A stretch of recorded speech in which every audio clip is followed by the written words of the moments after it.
Of course, we want to get you now the latest on Shirley Sherrod. Over the past few days, she has been flooded with apologies. Perhaps the biggest one, though, coming yesterday from President Obama. CBS News Chief White House Correspondent Chip Reid has more on that. Chip, good morning. Well, good morning, Erica. You know, this is not the first time President Obama has had to deal with a media firestorm over race. She did accept his apology?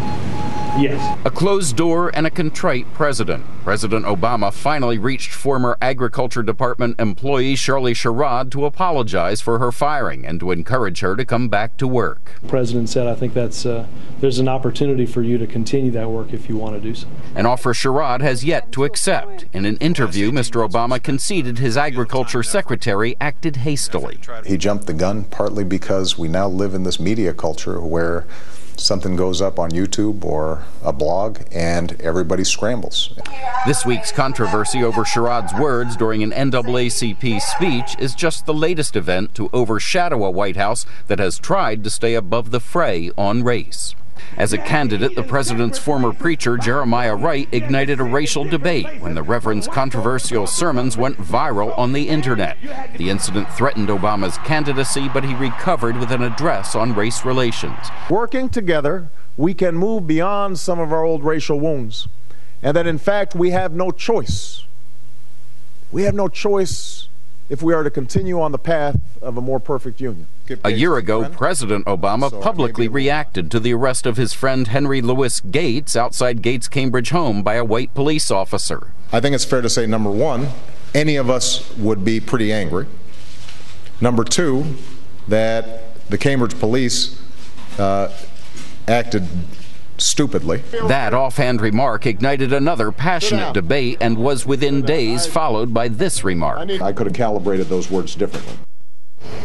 Now, the hope here at the White House is that this firestorm has mostly been doused and they can get back to focusing on the president's agenda. Erica? Chip Reid, thanks. Whether or not the firestorm has been doused is, of course, open for interpretation. Joining us now, conservative author and commentator Ann Coulter and Democratic analyst Tanya Acker. Good to have you both with us. Thanks for having us this morning. Whether or not it has been doused really is open for interpretation. There was so much talk after President Obama was elected that we were now in this post-racial America, which clearly this past week shows that's not the case. And why does this keep happening?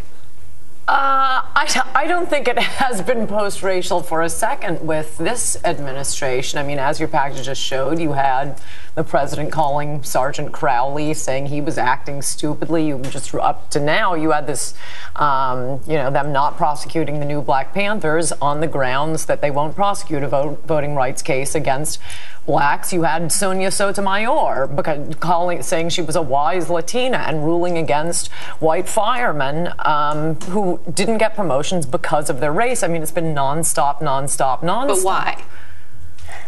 I think we found out from the journo list this week, in large part, and that is liberal journalists, hundreds of them, chit-chatting about how to protect Obama, and they're openly saying, we're in trouble, we need to distract from what's going on, let's just randomly call a conservative racist. So liberals use this all the time to distract from what's going on. Tanya, I'm guessing that you don't agree with that assessment at all. Speaking of distractions, I find it very ironic, I mean, with all due respect to Ann, to get a lecture on race relations from someone who said that Jews need to be perfected. But moving past that, I think when you look at this incident, let's not get distracted from what happened. A woman whose father was murdered by a white farmer, for which there was never any indictment, any prosecution, was telling a story about racial redemption. And what we saw happen on the right, Andrew Breitbart and others really ran with this story. And look, I expect doctored journalism. I expect selective editing from the Breitbarts and the Hannitys. What I think is really problematic here is that what you're seeing is that the mainstream press is sort of being cowed by this right-wing journalism. So you've got folks on the right making these things up, taking things out of context, and then saying, gosh darn it, why isn't the rest of the media reporting on this? And then people jump on that, and this poor woman was crucified for 2 days until we found out what really happened. How much of that, though, is either side? Because these things happen on both sides. It's not just one side or the other, kowtowing to another side. How much of it, the fact that we live in this society where everything is so immediate and that people don't take take the time they need to check the facts. Yeah, I would contest that it happens on both sides. Things taken out of context. I never said Jews need to be perfected. I accurately described the New Testament.